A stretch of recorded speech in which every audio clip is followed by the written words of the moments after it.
Hello বন্ধুরা, আজকে আমার এই ফুলটি ড্রাগন ফুলটি কিন্তু ফুটবে।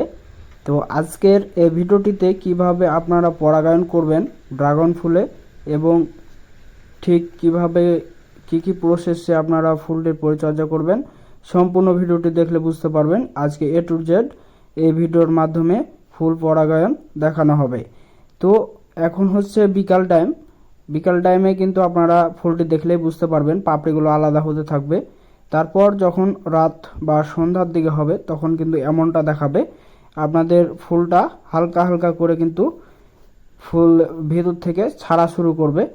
তারপর আপনারা দেখতে পাবেন কিছুক্ষণ পর হয়তো বা রাত 8টার দিকে এমনটা হবে, হালকা করে ছাড়া শুরু করবে। তারপর যখন দেখবেন যে 9টা বেজে গেছে তখন কিন্তু এই ফুলটি এই রকম ধারণ করবে, অর্থাৎ সম্পূর্ণ ফুলটি কিন্তু ফুটে যাবে। আর যেহেতু বর্ষার সময় সেহেতু অবশ্যই বর্ষার সময় কিন্তু পলি দেওয়া লাগবে। এখন দেখতে পাচ্ছেন এখন কিন্তু বর্তমানে বৃষ্টি হচ্ছে। ফুলের চারপাশে আমি একটু হাত দিয়ে লাড়িয়ে নিলাম, তাড়াতাড়ি করে হাত দিয়ে লাড়িয়ে নিলে কি হবে, এখানে দেখতে পাচ্ছেন যে পরাগ রেণুগুলো আপনাদের ফুলের চারিদিকে বাইরে কিন্তু দেখতে পাবেন পড়ে থাকবে। তো সেগুলো আমি একটু একটু করে নিয়ে আমি এই লম্বা যে ডাটির মতো দেখতে পাচ্ছেন একটা ভিতরে অবসর, এখানে আপনি কি করবেন ওই পরাগ যে রেণুগুলো ওগুলো নিয়ে হাতের আঙ্গুলে নিয়ে আপনি চারিদিকে এটা মেখে দিবেন।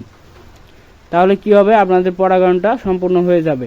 পরাগ রেণুটা যখন আপনার পরাগায়নে পরিণত হবে তখন কিন্তু এখানে আপনার ফলটা আর পড়ে যাওয়ার সম্ভাবনা থাকবে না, অর্থাৎ আপনারা এখান থেকে কিন্তু নিশ্চিতভাবে ফলটি পাবেন এবং ফলটির সাইজ সুন্দর হবে। এটার জন্য পরাগায়ন করা হয়। আর আপনারা ভাবতে পারেন যে পরাগায়ন যদি না করি তাহলে কি হবে না, অবশ্যই হবে, তবে আপনার এখানে কিন্তু কিছু পরিমাণ ফল মিস যেতে পারে। যেহেতু এখন বর্ষার সময় সেহেতু আমি পলিটাও দিয়ে দেবো। তো এভাবে আমি কিন্তু পলিটাও দিয়ে দিলাম এবং এখানে কিন্তু একটা শক্ত করে গিট দিয়ে দিলাম, যেন বাতাসের সময় পানির সময় যদি উড়ে যায় সেটা যেন না হয়। তো আপনারাও এভাবে করে দিবেন, তাহলে কিন্তু আপনার ফুলটি ঝরে যাওয়ার সম্ভাবনা থাকবে না। ধন্যবাদ সবাইকে। সাবস্ক্রাইব